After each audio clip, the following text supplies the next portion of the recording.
Please, ডাকসুর full meaning কি বলো তো?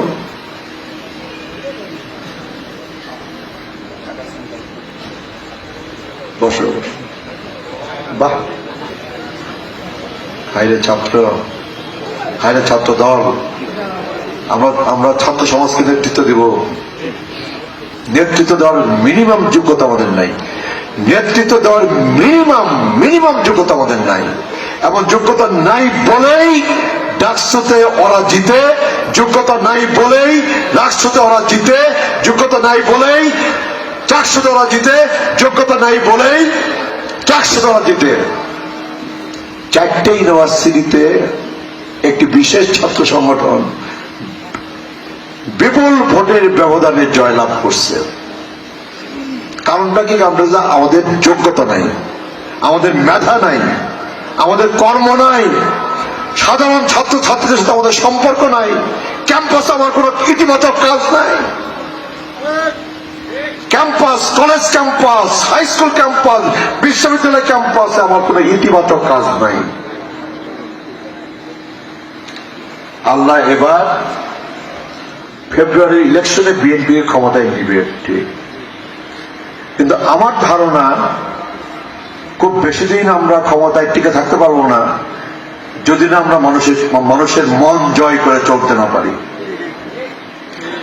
মানুষের মন কিন্তু জয় করে আমরা চলতে পারতেছি না, যে কারণে বলি 14 মাসে 14টা ভোট কমছে। ভোট কিন্তু 14টা কমে না, ভোট কিন্তু 14টা কমে নাই,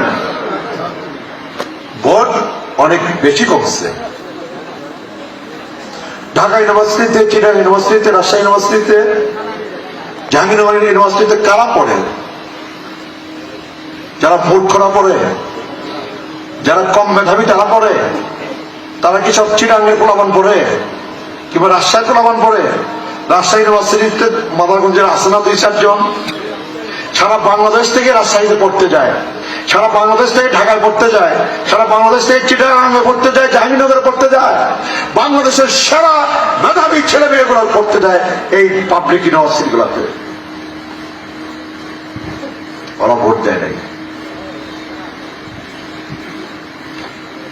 ওই ছেলে মেয়েগুলা কিন্তু মাদারগঞ্জে বসবাস করে, ওই ছেলে মেয়েগুলা কিন্তু মেনান্দতে বসবাস করে, সারা বাংলাদেশে ওই ছেলে মেয়েগুলা বসবাস করে।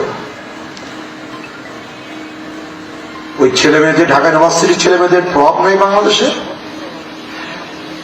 রাজশাহী ইউনিভার্সিটিতে যে ছেলে মেয়েরা পড়াশোনা করে ওই ছেলে মেয়েদের প্রভাব নেই মাদারগঞ্জে? তার বাড়িতে, তার ঘরে, তার পরিবারে, তার আত্মীয় স্বজনের উপর আসে না? আমার ছেলে রাজশাহী ইউনিভার্সিটিতে পড়ে, চিটাগাং ইউনিভার্সিটিতে পড়ে, ঢাকা ইউনিভার্সিটিতে পড়ে, জাহাঙ্গীরনগরে পড়ে,